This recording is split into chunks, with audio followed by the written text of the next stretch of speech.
America's Book Club is brought to you by these television companies and is supported by the Ford Foundation.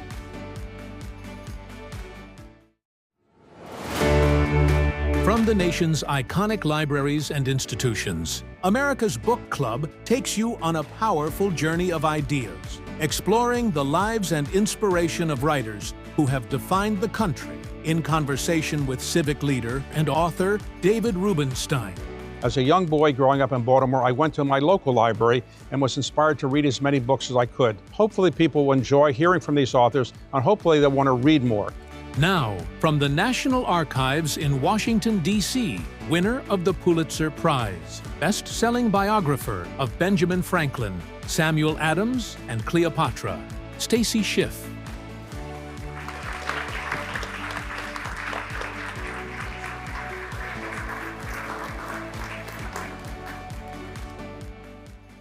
Stacy, what I'd like to do is go through your background a bit and then how you came to write the various books that you wrote.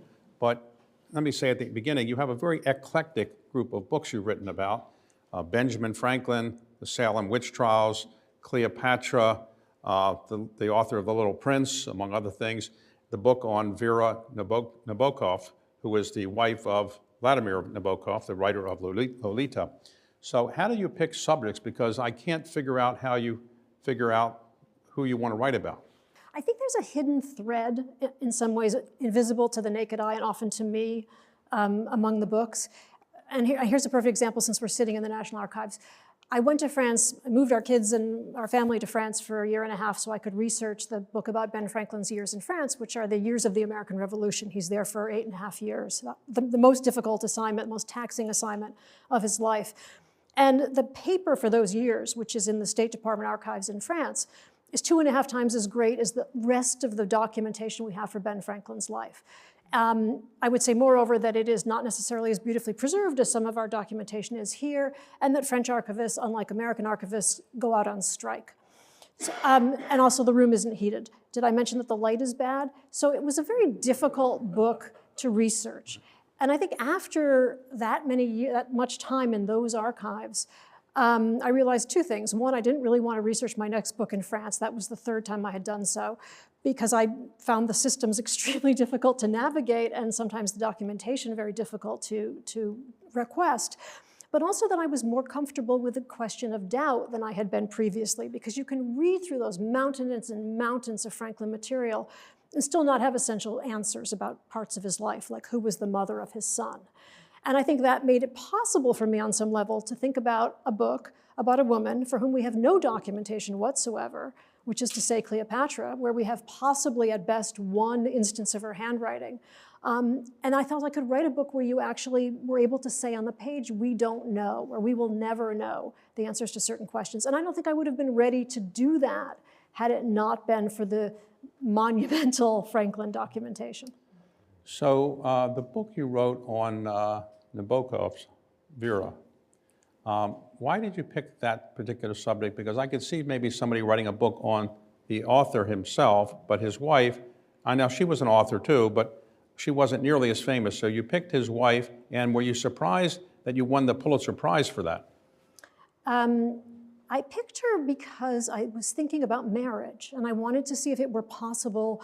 I was trying to increase the degree of difficulty, which was idiotic on my part, but I thought I had written about one individual. Was it possible to write about a relationship? And I think I thought about a whole bunch of different combinations. I think at one point I was thinking about the Marx Brothers. And somehow that led directly to Vera Nabokov. And she's very much present on every page that he writes. Every book except for one is dedicated to her.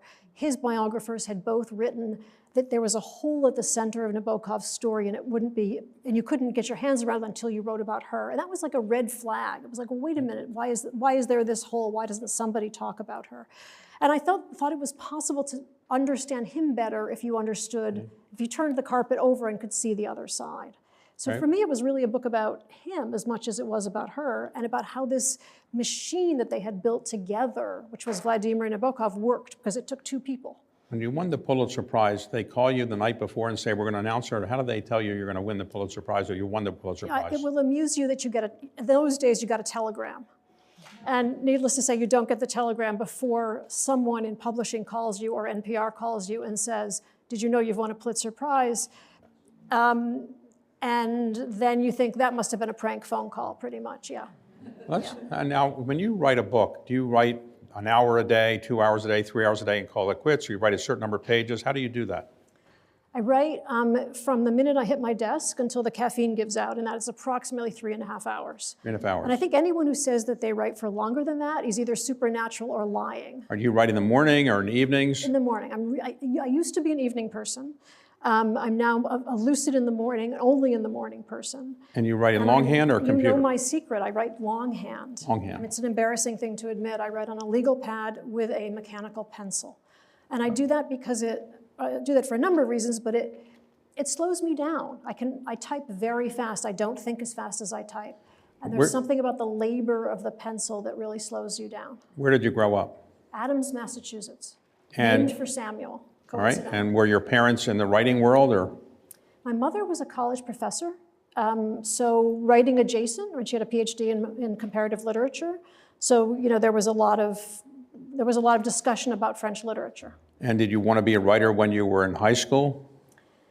I think if we're outing all secrets tonight, I probably always wanted to be a writer, but it was a very hard thing to say, and it's a hard profession on which to start. And so I started out in publishing and made my way from publishing to writing. So where did you go to college? Williams. And did you do writing there or not really? I was a philosophy and art history major. Okay, so when you graduated, what did you do? Which you're now going to tell me was useless, because I know you've told me that before. So all right, so when you graduated from Williams, did you say to publishers, I could be a good editorial assistant or something? Or how did you? Yes. How long did you do that? I did that for about 8 years. I was in publishing for about 8 years.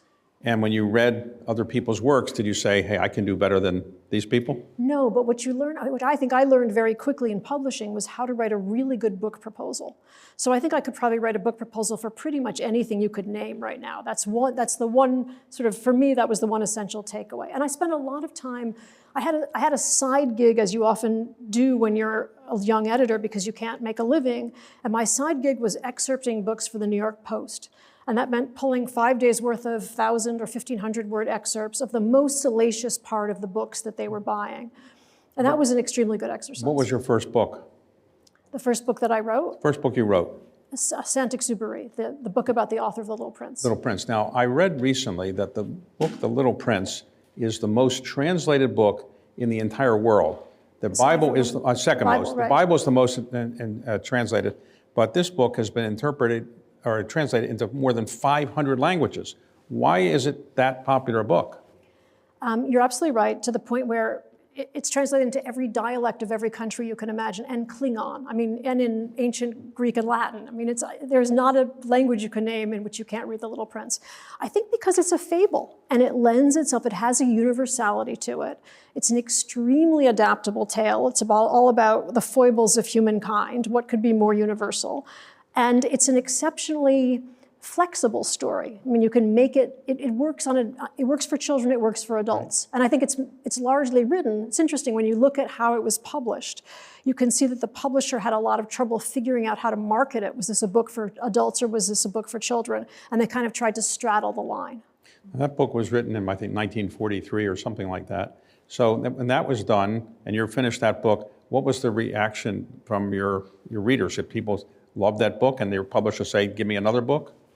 That would have been a really nice reaction, wouldn't it? I think it sold maybe 7 copies, but it was a finalist for the Pulitzer. That was nice, although I should have said when you asked about the Pulitzer, when that book was a finalist for the Pulitzer, I was very excited. It was the most amazing thing that had ever happened. And I called my agent to say, Lois, can you believe this? I was a finalist. And she said, Stacy, that means you lost. So, Okay. Well, okay, so your next book was what? My next book was the Nabokov book. Okay, and how long did it take you to write that book, or research and write it? It pretty much always takes me 5 years. 5 years, so whatever the book is, it's always 5 years. The Adams book took took a little longer, and I don't know if that was because it was COVID and I was ordering Purell around the clock, or archives were closed, it was harder to get material, or if I was just slower. But usually it's 5 years. Now, some writers do a lot of research and they sit down after all the research is done and write. Some research, write, research, write. What is your style? So the smart ones are the ones who research, write, and research, write. I belong to the other school. I do all the research for 3 or 3.5 or 4 years, and then I sit down and write. And then inevitably, I sit down to write, and I realize that I failed to research what it was like to live in Paris during World War I or something, and I have to go back into the archives. And when you write, how do you avoid the distractions of emails and texts and telephone calls and things like that? I'm hoping you have the answer to that question. Phone calls are no longer an issue. I mean, email has chipped away at my focus just as it has at everyone else's. I find it really hard to resist email, and I don't know what exactly I think I'm waiting for from my email, but I can write 3 good sentences and then think I must check my email, like everyone else. Okay, and so when you do your writing, do you ever go back the next day and look at this and say, how did I write this? It's not good, I'm going to rewrite it? Every single day, yes. That's what writing is, right, isn't it? And do you ever show what you're doing each day to somebody? I don't show what I'm doing each day. I, chapter by chapter, have 2 great first readers. One is my husband, who reads for logic and flow and, this is idiotic, and, he's very candid. And the other is a novelist friend, Eleanor Lippman, who writes romantic comedies of the first order and who reads for all the other things. And so the 2 of them are very complementary readers in the sense that they're reading at very different levels. And they get usually a chapter or a couple of chapters at a time. And how did you come to write a book about Cleopatra? What was the appeal of that subject? It was an idea that we were literally sitting at dinner one night and the question of what did Cleopatra do all day came up. And this became kind of a family joke of like, you should write a book about what Cleopatra did all day. And then the joke became, when her diaries turn up, you can do this. And it just kind of got tossed around. It was on all my lists of possible subjects for a long time. And then, as I said, I went to France and researched and wrote the Franklin book. And somehow at the end of that process, I thought, you know what? The idea of someone where there's a great deal of just give around the edges of the story where we don't really know the narrative was an interesting narrative challenge. And I went back to read Plutarch, as one does, and realized that we have like actual quotations we have actual speeches between Mark Antony and Cleopatra. And that's when I thought, if we have dialogue of some kind, you could maybe write an episodic, Cleopatra in 5 scenes kind of book. And then the more I researched, the more I realized there was actually a fabulously rich vein of material, and that if you wrote the book from a certain angle, you could actually weave a complete narrative. So there was a famous movie about Cleopatra which I've never seen. Okay, Elizabeth Taylor. I've heard about that movie. But the theory was that Cleopatra was the most beautiful woman in the world and so forth. That's why Elizabeth Taylor, I guess, was picked to play her. She was also thought to be beautiful, and she was. And was Cleopatra really, at the time, thought to be the most beautiful woman in the world, or what was her appeal?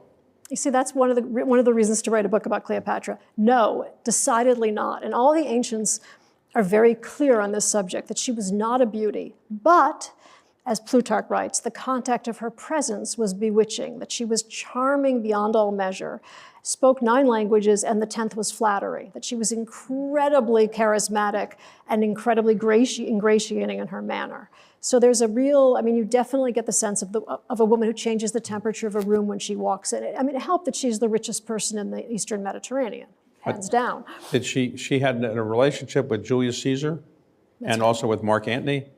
And she manages amazingly to have children with both of them, which is an extremely strategically smart move. If you're trying to get the Romans to back your empire. Did those children rise up and become rulers? They have pretty unhappy ends for the most part.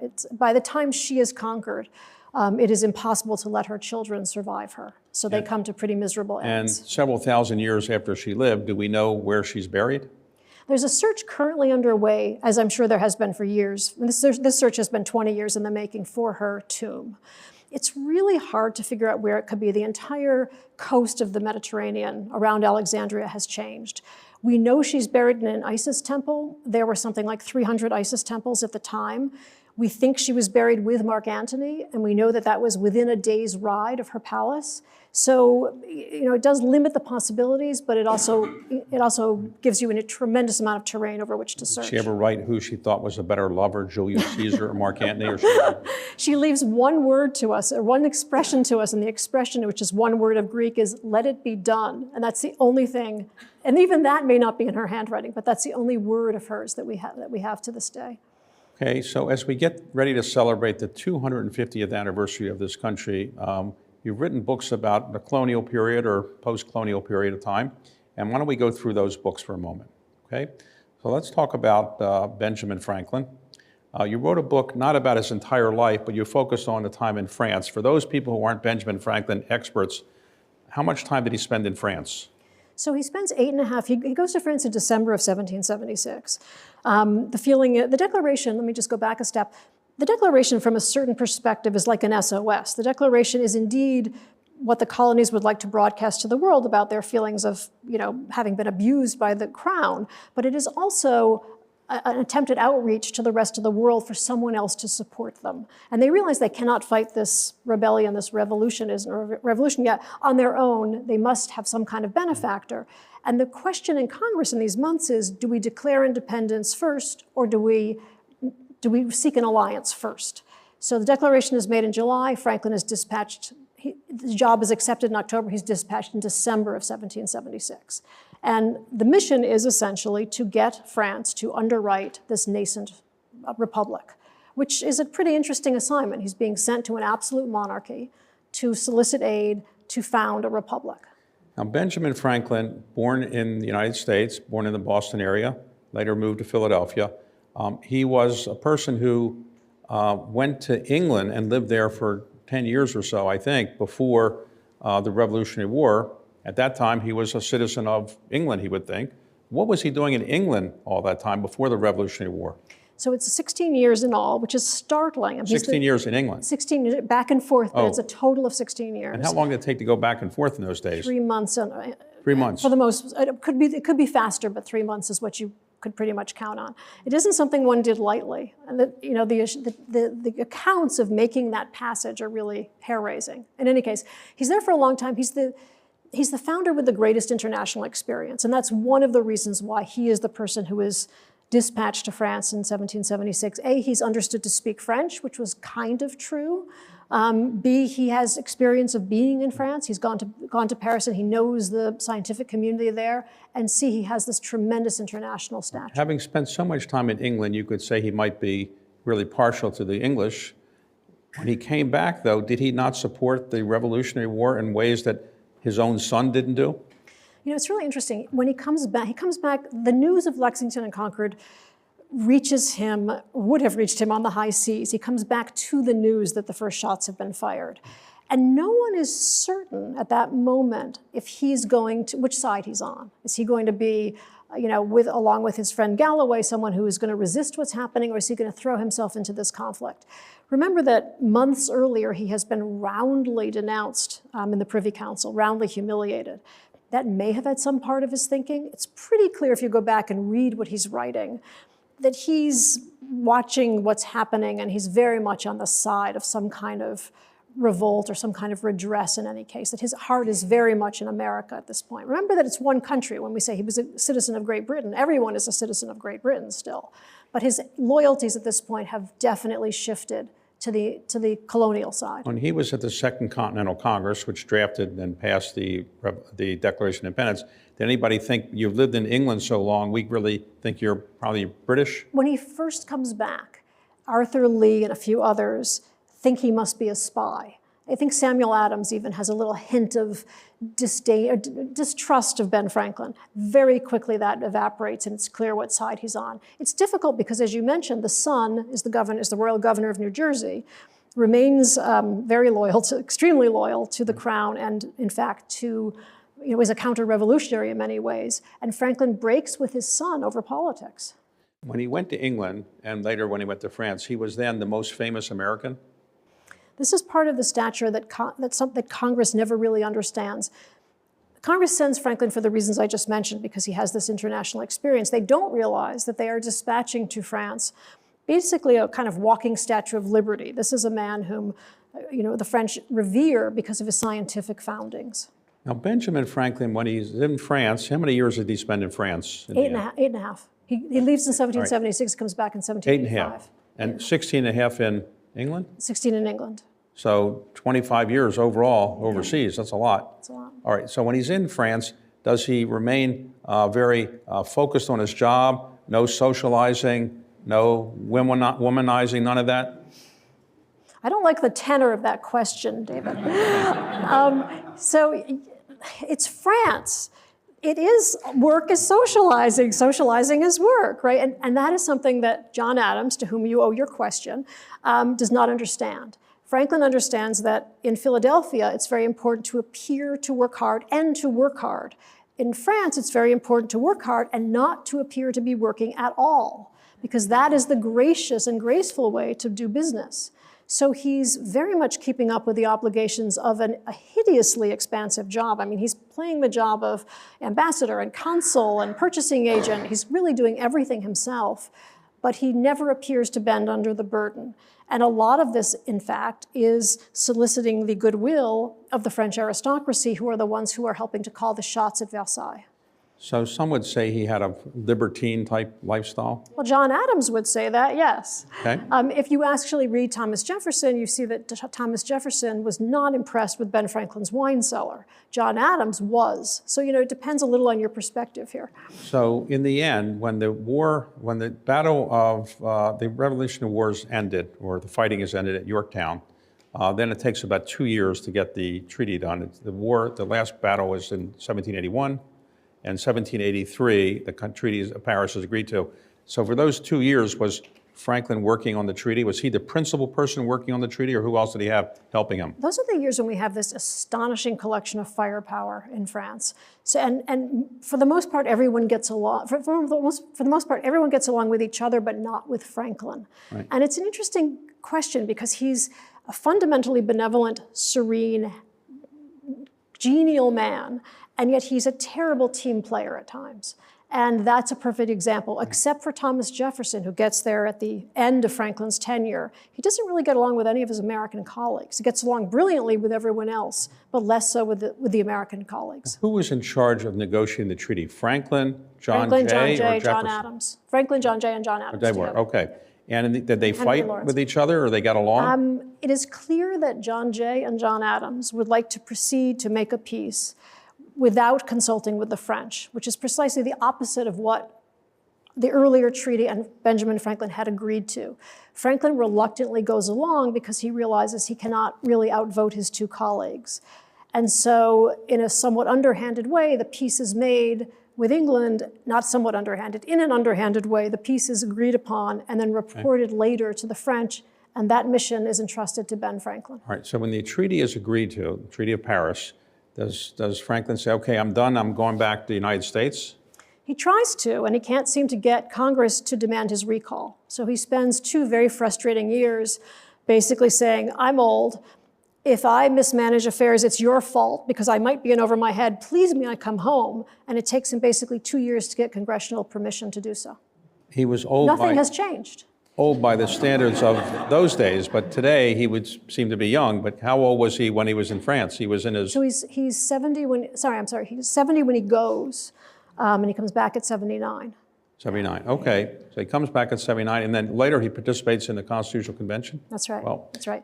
In the description of his grandson, however, is a lovely description. 2 of his grandsons are with him in France, and the younger one says, my grandfather is not like other old people. They're always, peevish and complaining, whereas he is always cheerful and amusing. So, I mean, the serenity does follow him everywhere. Now, a movie was made, a TV movie was made of your book, and who got to play Benjamin Franklin?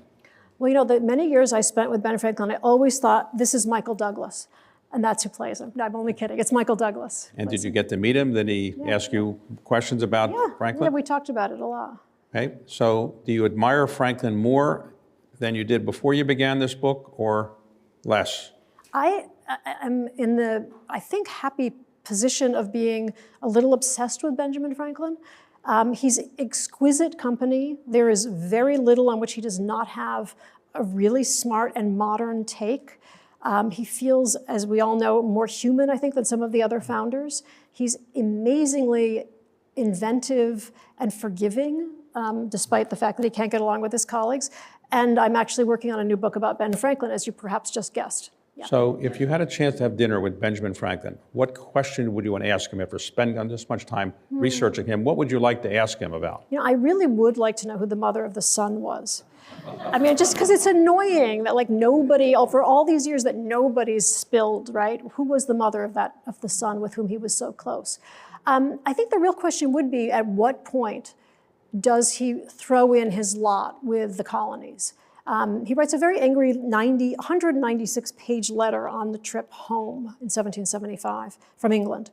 And it's clear from that letter, if you read it closely, that he's already lost his respect for London, for the crown. But what is the thing that actually turns the tide for him? Because he's tried, really with every ounce of ingenuity, of which he has a great deal, to hold what he calls this noble china vase together, and he fails. What is the thing that finally makes him concede defeat? Now, after the book on Franklin, you wrote a book on the Salem witch trials.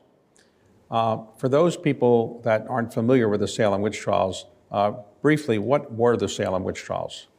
So in 1692, two little girls, a 9-year-old and an 11-year-old girl, start to suffer what we would consider to be hysterical symptoms.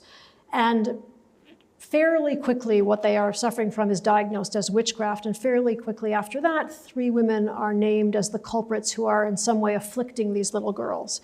And in the following 9 months, those accusations against those 3 women blossom into accusations against hundreds of people in 24 different Massachusetts towns.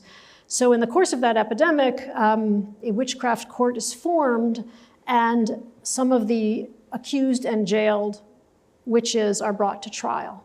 Now, were there witch trials throughout Massachusetts, or just Salem? You know, before 1690, there were always witches, I should say. Witches came to America with Puritans who came to America. They came from all of those counties in England where there had been previous witchcraft epidemics. But were there witch trials anywhere else other than Massachusetts? There were Connecticut trials. Connecticut, okay. Connecticut trials. But this is the sole real epidemic. In no other place where things spread this fast and over so much terrain. And to be a witch, you had to be a woman? No, interestingly, you could be many things. You could be a woman, you could be a man, you could be the sort of outcast of society, or you could be the richest man in town. You could be a minister, the person who is ultimately fingered as being at the center of this satanic conspiracy is actually a minister who had previously served in Salem Village. Did any men get tried? Men got tried and men were executed. So in the end, it's 14 women and 5 men who were executed that year. How many Salem witch trials were there, total trials in Salem? Were there? The trials go through the summer of 1692, right, and there are separate hangings. And the interesting thing I think about the way it proceeds is that it begins as a simple case of, garden variety witchcraft as it was understood in 1692. And remember that this kind of witchcraft is not Margaret Hamilton witchcraft. This kind of witchcraft is someone is attempting to, in confederacy with the devil, someone is attempting to attack your soul. And this is actually a religious offense, so that when the Massachusetts Bay Colony is founded, the first, in the penal code, the second offense you could create was witchcraft. And I think the third is blasphemy, and murder comes fourth. So, this is a sense of what we're talking about. The concept of witch trials, did that originate in England, and they have them there as well? It originated in almost every country you can name. There had been witch trials over the previous hundreds of years. What happens in this case is that Massachusetts, as I've said, which is a fairly, has brought these ideas with it, has not understood that there is now skeptical literature on the subject, because the ministers who very much control the flow of information have made it impossible for anyone to read a book that in any way undermines the belief in witchcraft, because to undermine the belief in witchcraft undermines the belief in religion. And so there's this sort of lock on the understanding of the community. All right, if you're accused of witchcraft, you get a trial. Or you confess, in which case no one really knows what to do with you, but you don't get a trial and you stay in prison for a while, and then ultimately, in theory, you get let out. All right, so if you confess, you stay in a prison, they didn't kill you if you confessed. But suppose you didn't confess and you have a trial, and anybody have a trial and found they were innocent? The startling thing about that year is not that people were accused, but that everyone who is accused and walks into the courtroom is convicted. It's a 100% conviction rate. So everyone who goes to trial that year is found guilty, which tells you something about the court procedures and how much the deck was stacked against you and how fervent was the belief in witchcraft. What was the punishment if you were found guilty? You go to jail, or they kill you, or? You hanged. Hung. They hung. Yeah. How many people were hung? I'm trying to remember, 14 women, 5 men, and then one person, one very valiant person who refuses to enter a plea, so he therefore can't be taken to trial, is pressed under stones, which was the rather medieval torturous method of dealing with someone who refused to enter a plea in court. Okay, so when did they stop the trials? What year did they stop these? It's 9 months, essentially from start to finish. So by October, the court is kind of stuttering to a halt that year. And why did they stop? It's a really good question. A lot of reasons. Partly, it's October. They've got to go harvest their crops. They can't sit in the meeting house and listen to witchcraft testimony much longer. The trials have gotten out of control. People have been accused of every walk of life in so many communities, right. and ultimately at a fairly high level, right. People who were fairly respectable were beginning to be accused. The newly installed governor reaches out finally to another colony, reaches out to the New York right. ministers, and asks if the Huguenot and the Calvinist and the Huguenot and the Episcopalian minister and the Dutch Calvinists in New York can answer some of his fundamental questions about witchcraft. That begins to sort of undermine some of what the court is doing. So did they have Halloween then, and kids didn't dress up as witches, I assume, right? It's really funny that we have somehow conflated this horrific, massacre of innocence with a holiday where we get to get candy, isn't it? It's kind of an astonishing. Don't go to Salem in October is my advice to you. So after the witch trials are ended and people go about their business, does eventually Massachusetts say we made a mistake and we're going to vindicate these individuals? Did that ever happen? Very slowly. And to me, one of the most interesting things about Salem is how quickly a silence falls on the entire episode. And you can really read how much guilt and shame there is in how the record goes cold. And I mean, startling things, like there's a fabulous Boston minister named Samuel Willard who publishes a book called The Complete, it's basically a complete compendium of his sermons. From April of 1692 to August of 1692, there's a lacuna. There's no similar lacuna in 1691 or 1693. The church record book is expunged for those months. Personal correspondences are missing. Diaries jump from 1691 to 1693. It's as if the year didn't happen. So there's this tremendous, you can just read in that, throbbing silence how much pain there is. Slowly, a few people begin to sort of apologize for their roles. They're looked down upon by one of the witchcraft judges apologizes, and his colleagues very much disapprove of what he's done. A little girl who had accused almost everyone who hangs apologizes. The apology takes the form of essentially the devil made me do it, which is a pretty good way of putting it. And then finally, early in the 18th century, some of the families are encouraged to apply for reparations for their dead relatives. And what's interesting even then is that they apply for these reparations in like 1710 and 1711, but the word witchcraft is missing from their application. So they'll say something like, in the recent unpleasantness, we lost my mother. There's still an inability to be able to name names or point fingers. And I should say that the belief in witchcraft doesn't end in 1692. They just think they've murdered innocents, but they haven't necessarily got the right people. I mean, there's still witchcraft at work, and that survives for a little bit longer. But eventually, in the 20th century, the 21st century, did Massachusetts eventually say it was improper to do all this, or they never said that? I think the last woman was cleared by some high school class maybe 5 or 10 years ago. So she was someone who had slipped through the cracks. Her family had never seen to her exoneration, and this group of Massachusetts kids did so. Okay. Well, let's talk about your most recent book, Samuel Adams. Now, growing up, I heard a lot about John Adams, a very famous person. First Vice President of the United States, and second President of the United States. And Samuel Adams, when I was, thinking about another Adams other than John Adams, I was thinking he was a beer company.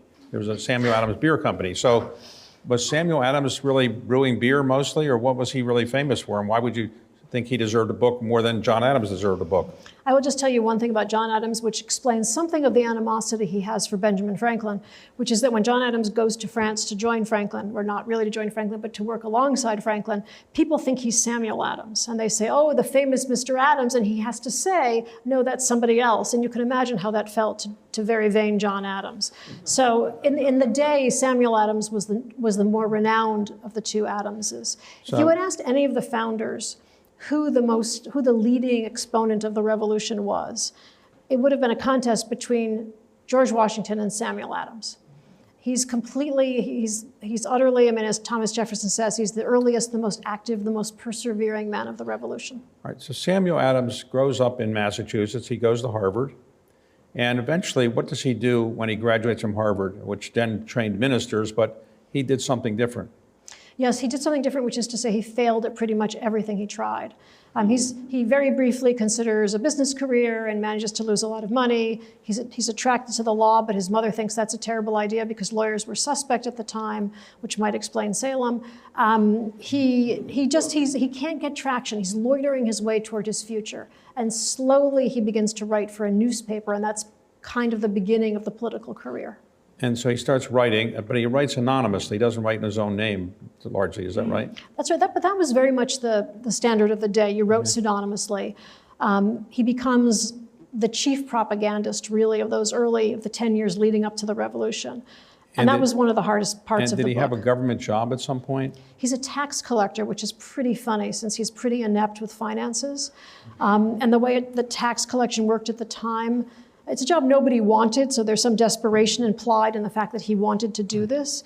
The way tax collection worked is that you collected taxes and you, the tax collector, got a premium on the monies that you were able to get, but you also were on the hook for the monies that people didn't cough up. So after a year or two of this, Samuel Adams was by far the most indebted of the tax collectors in the town of Boston. Yeah, so you had to pay the government or somebody if you didn't collect taxes. Right. He owed something like 8,000 pounds after 2 years, which was like But being a tax collector couldn't make you very popular, right? Well, it could if you didn't collect the taxes. Right, okay. But did he not have a lot of debt that he inherited from his father as well? He inherits a certain amount of debt from his father because his father had been part of something which is a sort of, it's almost like a preview of the American Revolution, which was a bank that his father is very instrumental in founding, which Parliament shuts down. And it's this kind of, I mean, if you really, groove on Massachusetts economic history, it's a fascinating chapter. But it's a moment of parliamentary overreach after which a group of Massachusetts businessmen, not the elite, but the middle brow businessmen, actually consider violating an act of Parliament for the first time. So it's really interesting. So he's involved in writing anonymous or under pseudonym things about why the British taxes are unfair. He's very vocal about it. Does he participate in the Boston Tea Party? I would say, no, he does not. He most markedly does not participate in the Boston Tea Party. I would say that it is his masterpiece, however, because his fingerprints are all over it. And, okay. you see that, we know that at the moment that the tea is being tossed into the harbor, Samuel Adams and John Hancock and a few of their friends are very conspicuously back at the meeting house where they had been discussing what to do about the tea.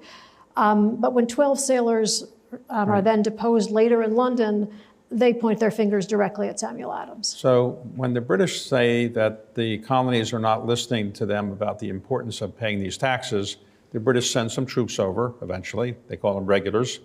And eventually they're not happy with Samuel Adams or his colleague John Hancock.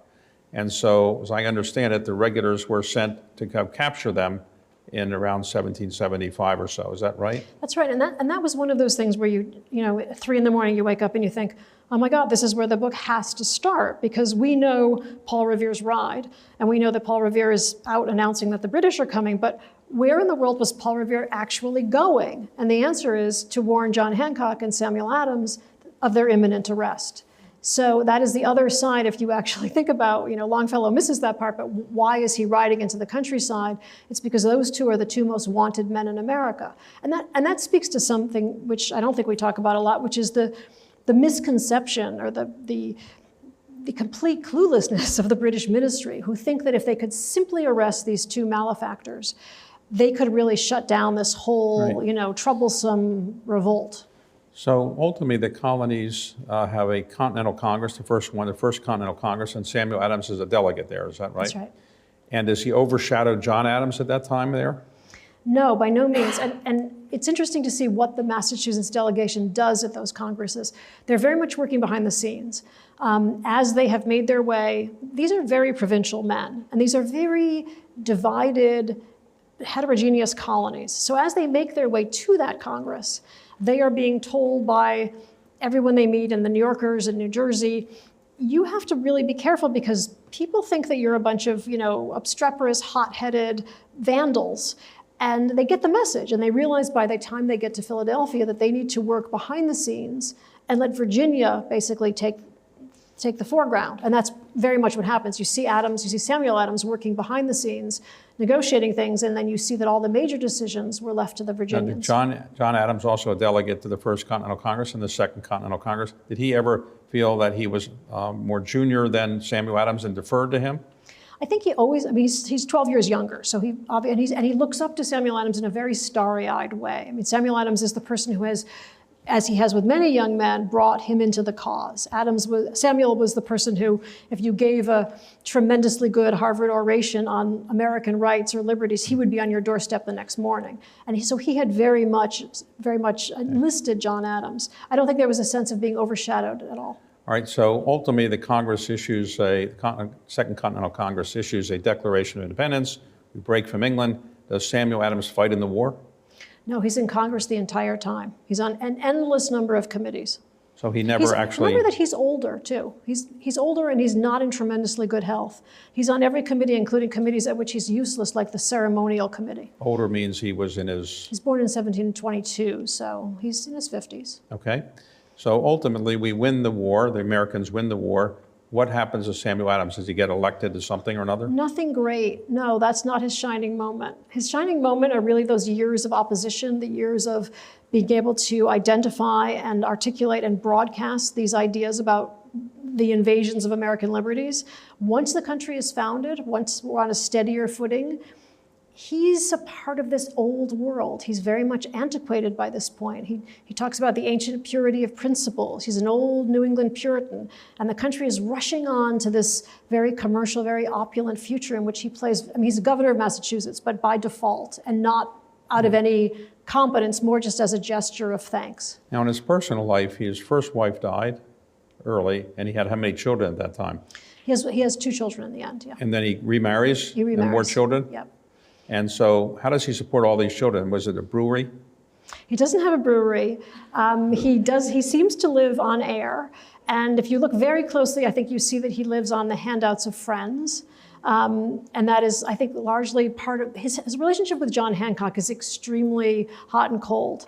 It's a very vexed relationship. And I think a lot of what you see with Samuel Adams in terms of familial support were handouts from John Hancock and other friends, but largely Hancock, who's extremely rich. Now, John Adams goes on to be, president of the United States. Does Samuel Adams resent the fact that his younger cousin is president of the United States and Samuel Adams is almost forgotten? I don't think he's a man of resentments in any way. There's a real disagreement between the two of them about essentially what is important.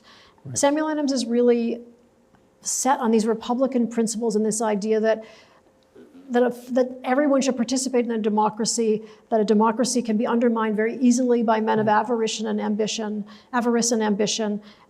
is very, very sensitive to the invasions of rights. He doesn't believe in institutions, and it is up to John Adams and the first couple of presidents to build the kinds of institutions in which Samuel Adams has no particular interest. But when the Samuel Adams beer was started 10, 20 years ago, they must have put Samuel Adams' name on it because he must have been involved in beer at some point, no? I don't think I'm getting the story wrong, but I think that Jim named the beer because his 5th grade history teacher, civics teacher, was very infatuated with Samuel Adams. Oh, but and actually, if I may go further, she was infatuated with Samuel Adams and John Hancock, and Jim thought that a Samuel Adams made a better bar call than a John Hancock. So Adams had never been involved. The family had been maltsters, which meant that they prepared the barley, but they were never brewers. Okay. And if they had been, he would have failed at that too, right? All right. So how long does he live? He lives into his 80s. He's quite I think there's a little bit of senility at the end. He's quite frail. And the last comment of John Adams is that we have about him is about how he doesn't want to end the way his cousin Samuel had ended, in this kind of hideous Was he honored tradition. in the latter years of his life, or people didn't pay much attention Well, to if him? you go to the National Statuary Hall, you see that Samuel Adams is standing there, right? Okay. He's, in the 19th century, he's considered one of the 2 most important men ever born in Massachusetts. I think we've increasingly lost sight of him, and there are all kinds of good reasons why, one of which is that he liked to stand behind the scenes. Now, John Adams had a son who became president of the United States. Did Samuel Adams have any progeny who became famous? He has a son who dies during the Revolution. He's a doctor who dies during the Revolution. And it's the only time in Samuel Adams's life that he actually is financially secure, because he gets the son's military pension. So ironically, he loses the son, but at the very end of his life, he finally is financially secure. Now, some authors are very, I'd say, superstitious about saying what their next book is going to be, because they don't want to tip off anybody, and Or they don't want to have to write it. Yeah. Right, yes. So, but are you in that category? Are you working on another book, and can you tell us what it might be about? So when I pitched this book to my publisher, they loved the idea. And now when I talk about it, I think people's eyes glaze over. So I'm not sure how to describe it. It is a book about Ben Franklin. And it's about the last years of his life. And it's really the summation. It's Franklin's sensibility and the Franklin who comes back from France, still very vital, enormously wise, the presiding genius in many ways at the Constitutional Convention, and a man until his very last days who is, in this case, writing a satire against slavery. Now, he lived to be how old? He's 79 when he comes back. He dies at 84. And at the Constitutional Convention, he's one of the few people who was both at the signing of the Declaration of Independence, he signed it, and signed the Constitution. Was he, by that time, he was in his early 80s, I guess, and he went there, I remember it, by people carrying, he couldn't walk anymore, Yeah, is that right? I hate to tell you this. He has a sedan chair, and he does go to the convention, but I don't think he goes to the convention by sedan chair. I think I wrote that in my previous book, What, too. that he He walks to the convention. He walked. No, yeah, it's wasn't not there- very far from where he lives. But he was not carried. He had a sedan chair in which he was carried. At one point, someone writes him a letter. I'm sorry to harp on this. It's one of those Okay. stupid things. He has a sedan chair because at one point another woman in Philadelphia says, "May I borrow your chair?" But it's very clear that he's walking to the convention on a daily His basis. son, illegitimate son, was later the governor of New Jersey, and he's jailed because he supports the British. Whatever happened to that son? It's a really sad story. The son, before he's jailed, or in the course of being arrested and jailed, does some rather nefarious things which lead to him being in further disfavor with George Washington. So he's thrown into a dungeon where he spends 8 months in solitary confinement. Ultimately is exchanged for another prisoner and sent to London. And then will spend the rest of his life trying to somehow arrange for reparations as a leading loyalist. Franklin, who's in Paris during many of those years, will read about the activities of his, eminent loyalist son, this loyalist hero who's in London. And finally, only in 1785, on his way back to America, will the two meet again for the last and only time. And remember that Franklin has with him in Paris 2 grandsons I mentioned. One of them is the illegitimate son of Franklin's illegitimate son.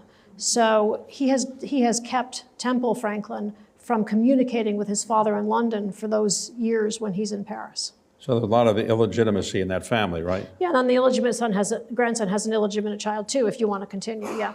But was It seems to Franklin run in not the close to family. he was closer to his illegitimate grandson, wasn't he? He seems to have, I don't think I'm overstating this, he seems to have made a certain substitution. He knows he's lost his son. It's extremely, obviously, you can imagine how wrenching it must have been. He puts none of this on the page in any way, but he consoles himself with this grandson whom he turns into a little bit of a Frenchman, interestingly, because during his formative years, Temple Franklin, William's son, is in Paris with Franklin. So writing a second book on Franklin, you must admire him. I assume you don't want to write 2 books on somebody you don't admire, but you do admire him. I feel as if he is in all ways admirable, in so many ways, just the essential DNA of America. His voice is the voice of America, literally. The prose is impeccable. Literarily, I don't feel as if we could have had Mark Twain or even Holden Caulfield. I mean, it's so much the voice of American literature in many ways. And he's admirable as a human being, except perhaps for the familial relations on so many fronts. He was never legally married. He had a common law wife, is that right? That's right. And did he have any real affection for her that you can see in the letters or anything? Or It seems to be a very, despite what I think some scholars have said, it seems to be an extremely tender and agreeable relationship, yes. I don't think it was a deep passion. I don't know if he was capable of a deep passion. right. So somebody's watching this and says, I want to be Stacy Schiff. I want to be a writer. They might be thinking, I want to be David Rubenstein. Did that occur to you? I don't think so. Somebody says, I want to be a writer. I want to write books about famous people. What is the best preparation? Is it to be an English major or a history major or just work in publishing for a while? What's the best way to get started for somebody who wants to do this? I think reading and then rereading and then rereading is probably the only requisite thing. Did you read a lot when you were young? I did read a lot when I was young, and I, if left to my devices, I would, be home right now with a novel, probably, yes. But I just feel as if that you're speaking back to the books that you're reading. It's all about, what you're saying to the page, how you're ingesting the page, how you're metabolizing this, and that's the thrill, I think, of, what not just what we do, but I know that's the magic of what a book can do. Now, do you have children who want to be writers? Since the time you last asked me that question and now, I might have a winner for you. Really? Yes, the youngest is a writer. Okay. An immensely talented writer. We'll see if she becomes a writer, though, to your And point. do your children read your books and tell you how great they are, or they tell you maybe... Do your children tell you how great you are? Right. Wow. No, they have read my books. They Okay. have read my books. And the pleasure that you get out of writing is that you're creating a legacy for American history, and people care about history. Is that why you enjoy what you're doing?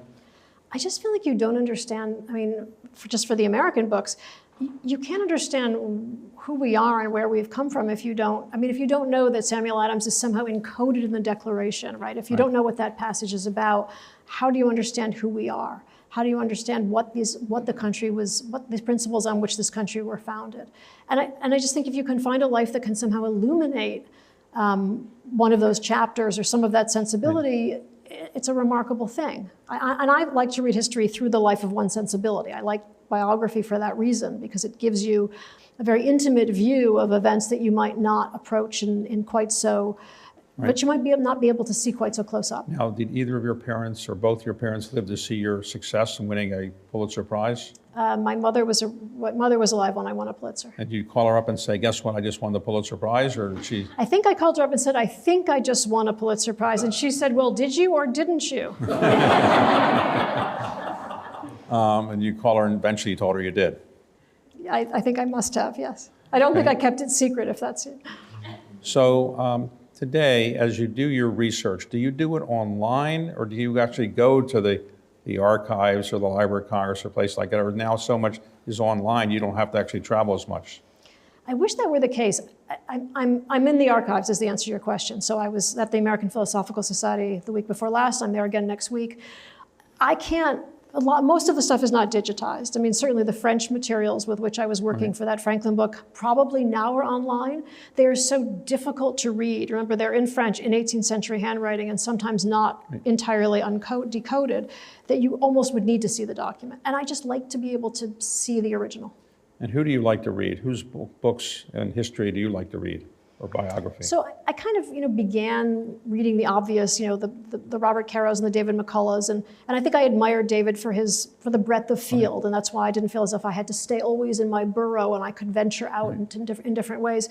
But I also read a lot of the British biographers who I think write biography in a more original and with a broader range than we do. So the Claire Tomlins and the Michael Holroyds and the Richard Holmes in particular. I've enjoyed reading all of your books. I appreciate your putting this much time into those books and also into this discussion. And thank you very much, and congratulations on your success. Thank you, David. Such a delight.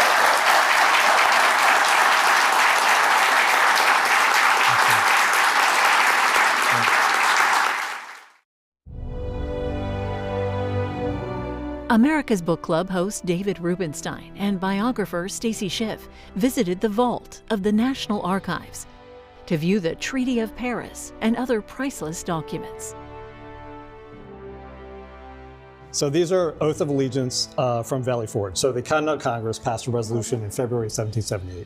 They wanted Army officers to sign an oath of allegiance to the former United States. So we still have oaths today. Today our oath, if you work for the federal government, politician on the Hill if you're in the military. Our oath centers around the Constitution. This predates the Constitution, so it's a very different type of oath.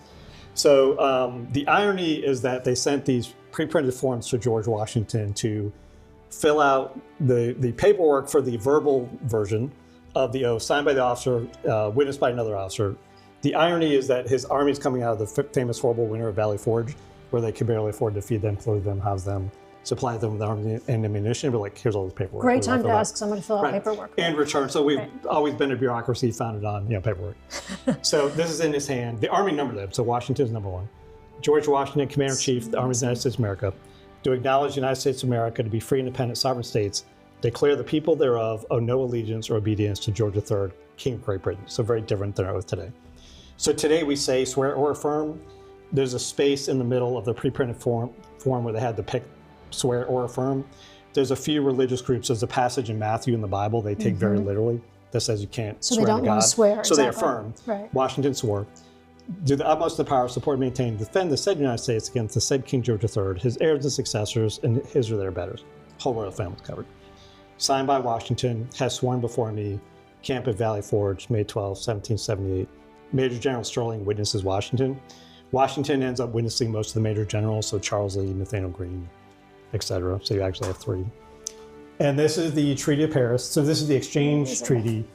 I would have loved to have shown you the American original that had Benjamin Franklin's signature, but most of those are out because of America 250. It's like the most popular thing everybody wants right now. So what is this? So this is England's skip it. So this one you can actually see it's still connected. So it actually goes in the side there and then comes out. You can see it right there. It comes out the side there. And then again sewn in the side. This is on parchment. The first page is all the various titles of the King of England, George III.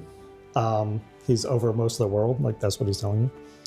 And then when you get to the last page, same thing where it has D. Hartley, and then Benjamin Franklin, John Jay, and John Adams on the original. And then because it's the signature of that country, this is George III's signature. This is the Treaty of Paris. This is the Treaty of Paris. So it's the exchange treaty for the. How many treaties of Paris? One for every country? Or? Well, no. So they'll have our exchange treaty. We'll have their exchange treaty, and then we have 2 American originals. We have one that's horizontal and one that's vertical. Okay. They will have these 3 signatures on them.